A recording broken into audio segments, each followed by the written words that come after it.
I arranged the dinner rolls in their basket for the third time, trying to keep my hands busy while my sister Emma held court at the head of the table. She'd insisted on hosting Thanksgiving this year at her new house in the suburbs, a 4-bedroom colonial that she reminded everyone had cost $750,000. And of course the kitchen renovation alone was $90,000, Emma was saying to Aunt Linda, gesturing at the marble countertops. But when you're a senior marketing director at Peterson & Associates, you can afford to invest in quality. I set the basket down and returned to the kitchen for the green beans. Through the doorway I could see the entire family gathered in the dining room. Mom and Dad sat on either side of Emma, both beaming with pride. My brother Marcus was there with his wife Jennifer, and Uncle Tom had driven in from Connecticut with Aunt Linda and their 2 kids. "Maya, honey, can you bring the gravy boat too?" Mom called out. "Sure, Mom." I found the gravy boat in the cabinet where Emma had directed me earlier. Everything in her kitchen had a specific place, and she'd made sure to show me where the help items were stored, as she'd put it. Never mind that I'd offered to help cook because I'd arrived early, or that I'd spent the last 2 hours prepping side dishes while Emma got ready upstairs. When I returned to the dining room, Emma was showing Aunt Linda something on her phone. "This was our corporate retreat in Aspen last month. That's our CEO Richard Chin. He personally invited me to join the executive strategy team." "That's wonderful, Emma," Aunt Linda said. "You've done so well for yourself." "Well, someone in this family had to be ambitious," Emma said, her eyes flicking toward me as I set down the gravy boat. I took my seat at the far end of the table, next to my teenage cousin Sophie, who was absorbed in her phone. The kids' end of the table, even though I was 28 years old. Dad cleared his throat. "Before we eat, I want to say how grateful I am to have all my children here. Marcus doing great things in accounting. Emma, absolutely killing it in the corporate world." He paused and I could feel what was coming. "And Maya working hard at, what was it again, honey?" "The logistics center." "A warehouse," Emma supplied helpfully. "Maya works at a warehouse." "I work in supply chain operations," I said quietly. "That's what I said. A warehouse." Emma smiled sweetly. "Nothing wrong with honest work, Maya. Not everyone can be a corporate high flyer." Mom reached over and patted my hand. "Your father and I are just glad you're employed, sweetie. After you dropped out of college, we worried you'd never find your footing." I hadn't dropped out. I'd left Stanford after my sophomore year because I'd already secured $15 million in venture capital funding for the logistics software I'd been developing. But I'd never corrected the narrative my family had constructed. It had been easier at first to let them think what they wanted while I focused on building my company. That was 6 years ago. "So, Maya," Uncle Tom said, clearly trying to be kind, "are there opportunities for advancement at your warehouse?" "The company is doing well," I said. That's good. Steady work is important." He turned to Marcus. "Now, Marcus, tell me about this promotion you mentioned." As Marcus launched into a detailed description of his new role as senior accountant, I felt my phone buzz in my pocket. I ignored it. The phone buzzed again. And again. Emma noticed. "Maya, if you need to check your phone, you can step away from the table. I know some workplaces require even warehouse workers to be on call during holidays." "I'm fine," I said. "No, really, go ahead. We understand that your job might need you." Emma's voice dripped with false sympathy. "It must be stressful working in a job with no stability." I pulled out my phone, more to stop Emma's commentary than because I wanted to check it. The screen was filled with notifications. Text messages, emails, Twitter mentions, LinkedIn messages. All time-stamped within the last 3 minutes. "My PR director, Sarah. It's live. Forbes just published. Phone is exploding. My CFO, James. Forbes article is up. This is incredible. Already 50K shares. My best friend from college, Amy. You're on Forbes. Calling you now." And then I saw the headline that had been shared to my messages at least 20 times. "Tech's quietest billionaire. How Maya Chin built a $4.2 billion empire while her family thought she worked in a warehouse." My stomach dropped. Around the table, other phones started buzzing. Sophie looked at her screen and her eyes went wide. Marcus frowned at his phone, then looked up at me with confusion. Aunt Linda gasped. "What is it?" Emma asked, annoyed at the disruption to her carefully planned dinner. Sophie turned her phone around, showing the table. It's Maya. She's on Forbes. What? Emma laughed. That's ridiculous. Maya doesn't. Emma. Dad's voice was strange. He was staring at his phone, his face pale. It's real. There's a full interview. Photos. Everything. Mom grabbed Dad's phone. Her hand went to her mouth. The article had been scheduled to go live at 3 p.m. Eastern, during Forbes' peak traffic window. I'd been dreading this moment for weeks, ever since I'd finally agreed to do the interview. For 6 years I'd maintained almost complete anonymity. I used a holding company structure. I never did press. I let my executive team take credit publicly while I ran operations behind the scenes. I'd built Titan Logistics from my dorm room into the world's most valuable supply chain technology company, and almost no one knew I existed. But Forbes had been persistent. They'd wanted to do a feature on young billionaires, and they'd somehow tracked me down through SEC filings. My board had convinced me it was time. Time to step out of the shadows. Time to own my success publicly. I just hadn't expected it to go live during Thanksgiving dinner. This has to be fake, Emma said, but her voice wavered. She was scrolling frantically on her own phone now. Maya, what is this? Some kind of joke. Let me see. Marcus leaned over to look at Dad's phone. He read aloud. Maya Chin, 28, is the founder and CEO of Titan Logistics, the supply chain technology company that revolutionized global shipping operations. With a current valuation of $4.2 billion and Chin owning 65% of shares, she is officially the youngest self-made female billionaire in technology. The dining room was silent except for the sound of Marcus' voice and the continued buzzing of phones. It goes on, Marcus said. Chin, who left Stanford University in her sophomore year to pursue her business full-time, has kept an extraordinarily low profile. While her company's software powers logistics for 90% of Fortune 500 companies, Chin herself has remained virtually unknown outside of tech investment circles. Emma snatched the phone from Dad's hands. She read silently, her face going through a series of expressions. Disbelief, shock, confusion, and finally something that looked like anger. You've been lying to us, she said. I never lied, I replied calmly. I do work in supply chain operations. That's an accurate description of my job. But you said we thought, Mom was stammering. Maya, we thought you worked in a warehouse. Like moving boxes. I never said that. You assumed it. You let us believe it. Emma's voice was rising now. All this time you've been, what, laughing at us? Pretending to be poor while you're a billionaire. I wasn't pretending anything. I just didn't correct your assumptions. Uncle Tom was reading from his own phone now. It says here you've donated over $300 million to educational charities. Maya, is this true? Before I could answer, the doorbell rang. Emma looked toward the front door, confused. I'm not expecting anyone. The doorbell rang again, more insistently. I'll get it, Marcus said, standing up.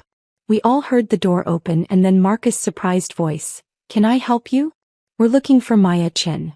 A woman's voice, professional and urgent. We're from CBS Evening News.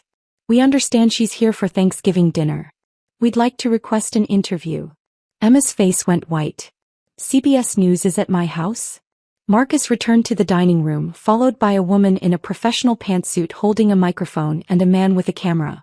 They say they need to speak with Maya. The reporter, whose face I recognized from television, smiled professionally.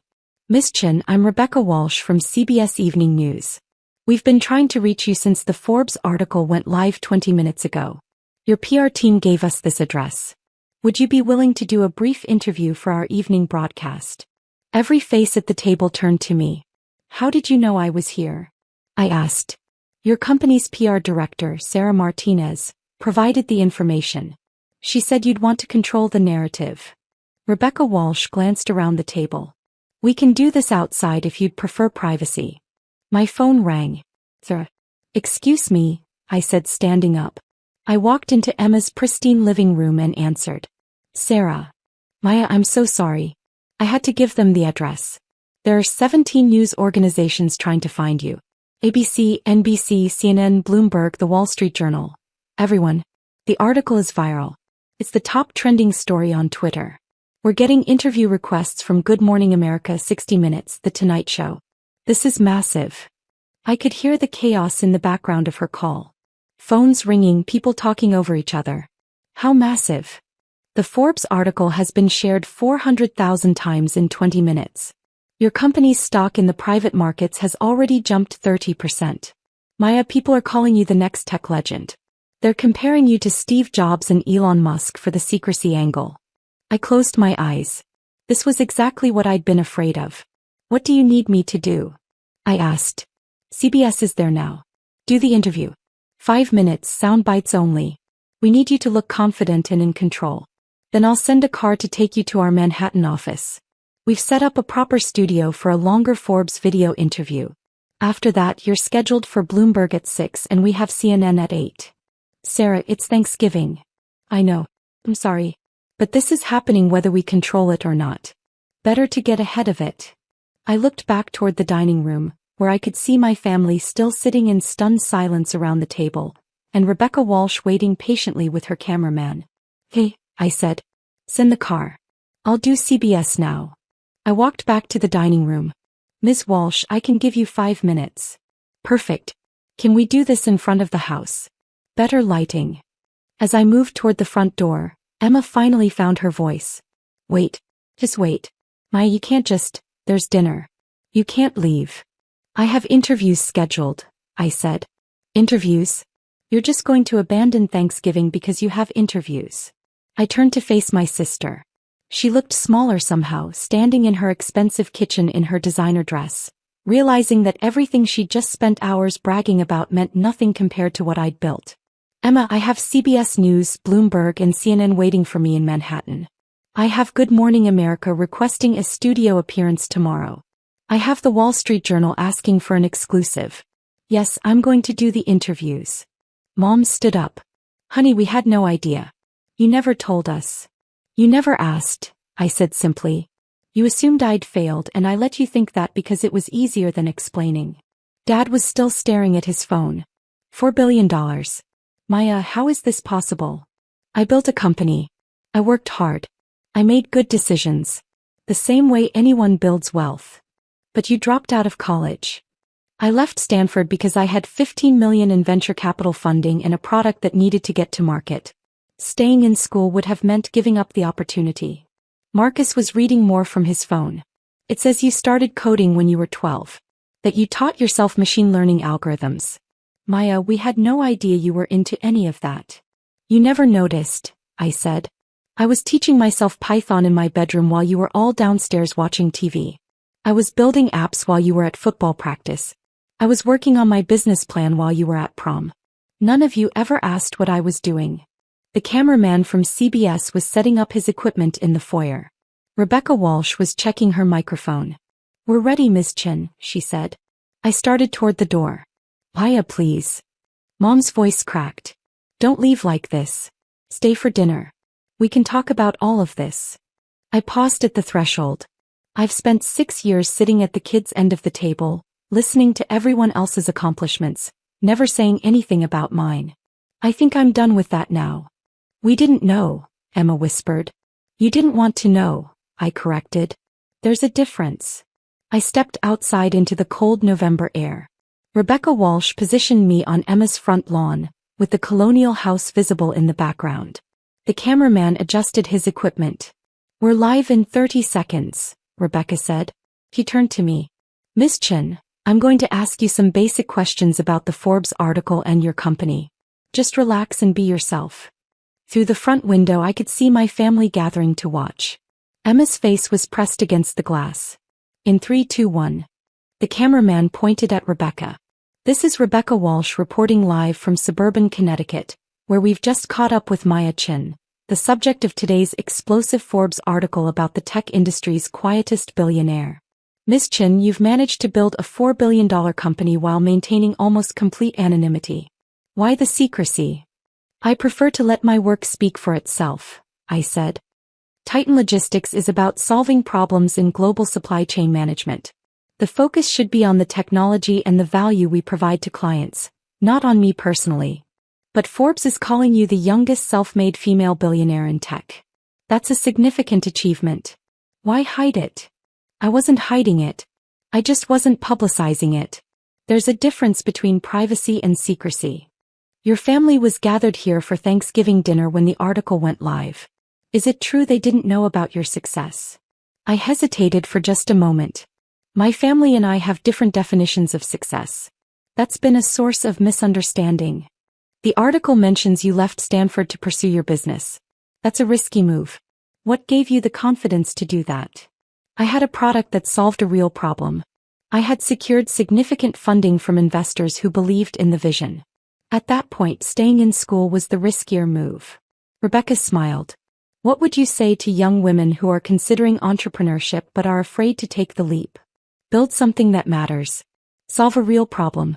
And don't wait for permission or validation from anyone. If you know you're capable, prove it through your work. Strong words from one of tech's newest billionaire CEOs. Maya Chin, thank you for your time. Thank you. The cameraman lowered his camera. We're clear. Rebecca Walsh pulled out a business card. Miss Chin, I'd love to do a longer feature piece. Your story is fascinating. Please have your PR team contact me. I will. A black car pulled up to the curb. My ride to Manhattan had arrived right on schedule. I walked toward the car and the driver opened the door for me. Before I got in, I looked back at Emma's house. The entire family was still standing at the window watching. Mom was crying. Dad looked shell-shocked. Emma's expression was unreadable. My phone buzzed. A text from Marcus. We're proud of you. We're sorry we didn't see it. Another text, this one from Emma. I don't understand why you let us treat you like that. I typed back. I wanted to see if any of you would value me for something other than status and money. You all failed. I got into the car. Manhattan office, Ms. Chin? The driver asked. Yes, please. As we pulled away from the suburban street, my phone continued to explode with notifications. Interview requests, congratulations from colleagues, messages from old friends I hadn't spoken to in years. The Forbes article had been shared over 1 million times now. My face was on the homepage of every major news website. Sarah called again. Maya, this is incredible. We're getting acquisition offers. Google, Amazon, Microsoft, they all want to talk. The valuation is already up to $5 billion based on private market trading. I'm not selling, I said. I know. But this is good leverage for our Series D funding round. We can probably raise at a $10 billion valuation now. My phone buzzed with an incoming call. I let it go to voicemail. Another call. That. Voicemail. Emma. Voicemail. A text from Emma. Please call me back. We need to talk. I'm sorry. I stared at the message for a long moment, then put my phone on silent. The car merged onto the highway toward Manhattan. Through the window, I watched Connecticut suburbs give way to the approaching skyline of the city. Somewhere in one of those towers, my company occupied 14 floors. 700 employees working on technology that powered global commerce. A business I'd built from nothing while my family assumed I was packing boxes in a warehouse. My phone lit up with a call from a number I didn't recognize. I answered it, expecting another journalist. Wyatt Chin. A man's voice, professional and warm. Yes. This is David Chin from the Stanford Alumni Association. We've just seen the Forbes article. On behalf of the university, I want to congratulate you on your extraordinary success. I almost laughed. Stanford calling to congratulate the dropout. Thank you, I said. We'd like to invite you to speak at this year's commencement ceremony. We think your story about leaving college to pursue entrepreneurship would be incredibly inspiring to our graduates. Would you be interested? Let me think about it, I said. Of course. I'll have my assistant send over the details. And Maya? We always knew you were special. We're proud to count you as a Stanford affiliate, even if you didn't complete your degree. After I hung up, I received another call. This one from Uncle Tom. I answered. Maya, it's Uncle Tom. Honey, I just wanted to say your aunt and I had no idea. We're so proud of you. If you need anything, if there's any way we can help with your business, Linda's brother is a corporate attorney, and I have connections in.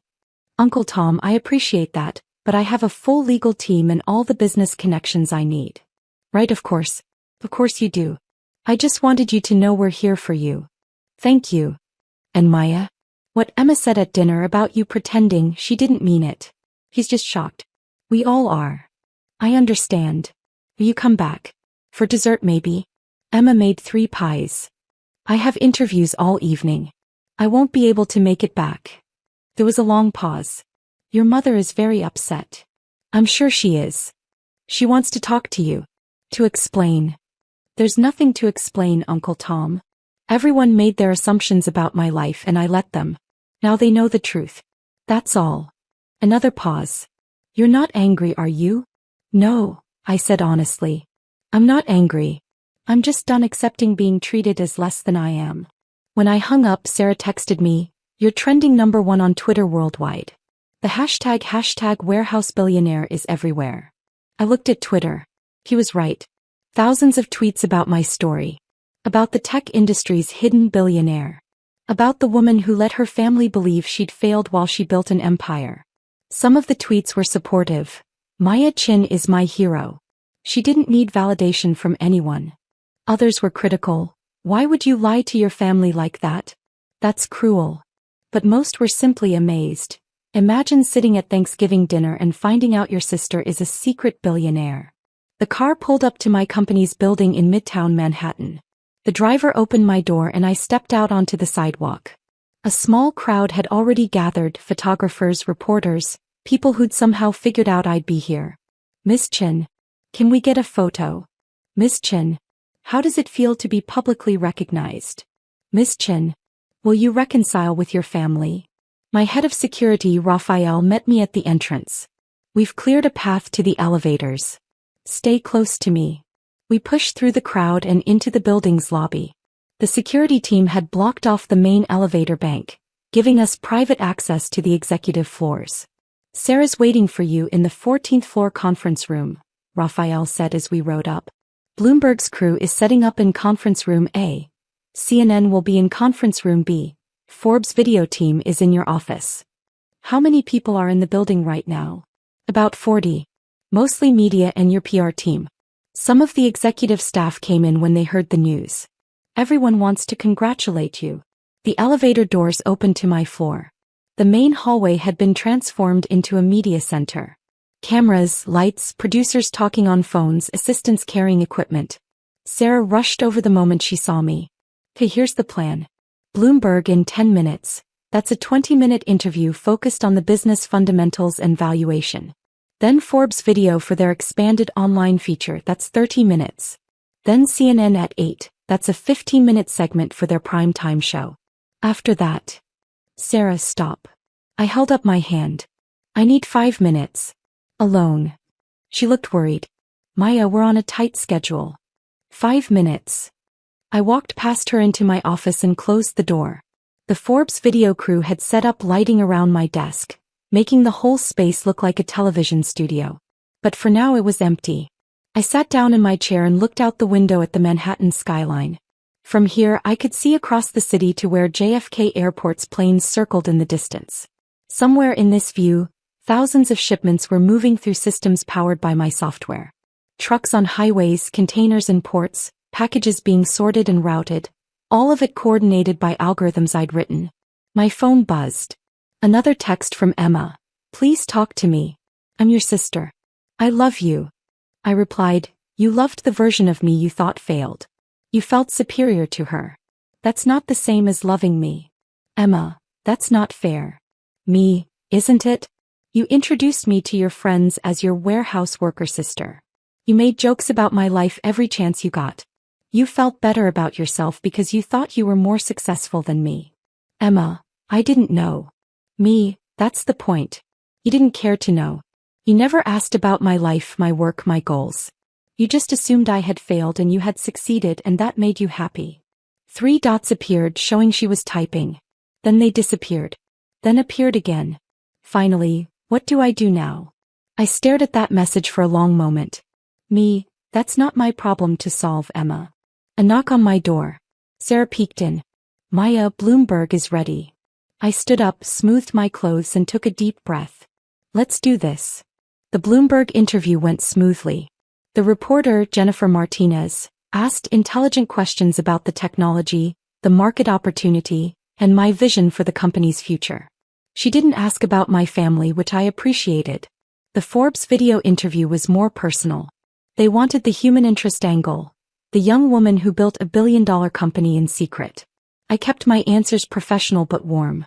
Yes, I'd always been interested in technology. No, I didn't regret leaving Stanford.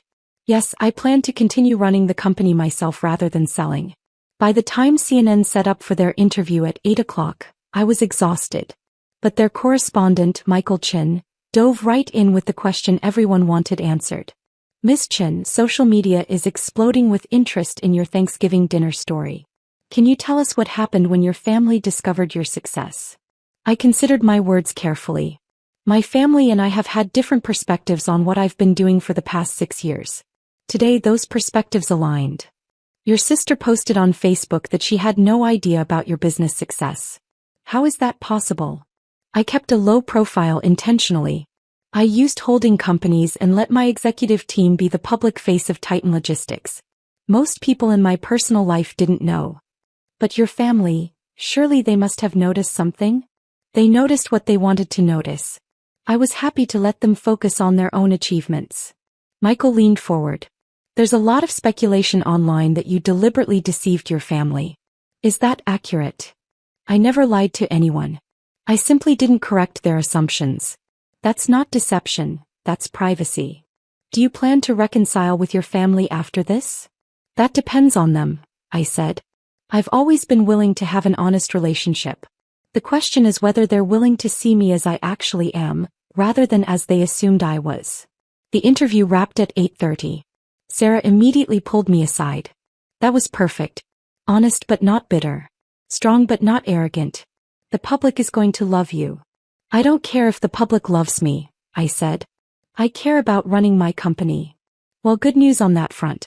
The publicity has already resulted in 3 major retailers reaching out about implementing our logistics software. This story is worth at least $1 billion in free advertising. My phone rang. Mom again. I answered this time. Maya, honey, please come back. Everyone's still here. We want to celebrate with you. Mom, I have more interviews tomorrow morning. I'm staying in the city tonight. Tomorrow then. Come for breakfast. We can all talk properly. I don't think that's a good idea. Maya, we're your family. We love you. You love the idea of having a successful daughter now that you know I'm successful. That's not the same thing. That's not fair. We've always loved you. Mom, when was the last time you asked me about my work? About my life? About anything I was doing? Silence. Exactly, I said. You were content to believe I'd failed because it made your other children's achievements look better by comparison. That's not love. That's convenience. Maya. I have to go, Mom. I'll call you in a few days. I hung up before she could respond. Sarah was watching me carefully. You okay? I'm fine. You could leverage this situation. The family drama angle is making you even more sympathetic. We could. No, I said firmly. I'm not using my family dysfunction for PR purposes. Okay. She held up her hands. Just know that the option is there. My phone buzzed with a notification. Someone had created a Wikipedia page about me. I scrolled through it, reading a summarized version of my life written by strangers. It was surreal. Another notification. Good Morning America wanted me in their studio at 7 a.m. The Tonight Show wanted me for next week. 60 Minutes was requesting a full profile. Sarah, I can't do all of these. You don't have to. But I recommend GMA tomorrow and maybe The Tonight Show next week. After that, we can be more selective. I nodded. Book them. Already done. You have a car picking you up at 6 a.m. for the GMA appearance. I've reserved a room for you at the Four Seasons tonight so you can rest. Thank you. She squeezed my shoulder. Maya, for what it's worth. What you built is incredible. With or without your family's recognition. Don't let their response diminish what you've accomplished. After Sarah left, I sat alone in my office, staring at the city lights. My phone continued to buzz. Congratulations from business associates, interview requests from media outlets, messages from old acquaintances suddenly wanting to reconnect. Nothing from anyone in my family except Emma's increasingly desperate texts. At 10 p.m. I finally left the building. Raphael escorted me to the waiting car and we drove to the Four Seasons. The hotel had given me a suite and the staff treated me like royalty. Everyone had seen the Forbes article. Everyone knew who I was now. In the privacy of my suite, I finally allowed myself to process the day. 12 hours ago, I'd been setting out dinner rolls in Emma's kitchen. Now I was the most talked about person in technology. My phone rang one more time. A number I didn't recognize but with a Connecticut area code. I answered. Maya? It's Dad. Hi, Dad. I wanted to apologize. For what I said at dinner.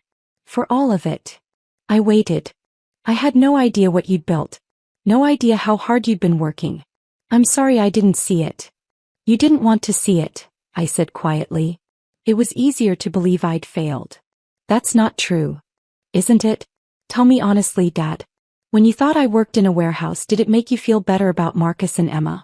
Did it make their accomplishments seem more impressive by comparison? The silence stretched long enough to be my answer. I thought so, I said. Maya, you're my daughter. I love you. I know you do, Dad. But love isn't enough when it comes with conditions. You loved me as long as I fit into the role you expected. The moment I didn't, you wrote me off. We didn't write you off. You absolutely did. You introduced me to your colleagues as the family failure. You apologized to relatives for my lack of ambition. You told me you were just glad I was employed. That's not unconditional love, Dad. That's tolerance. I don't know what you want me to say.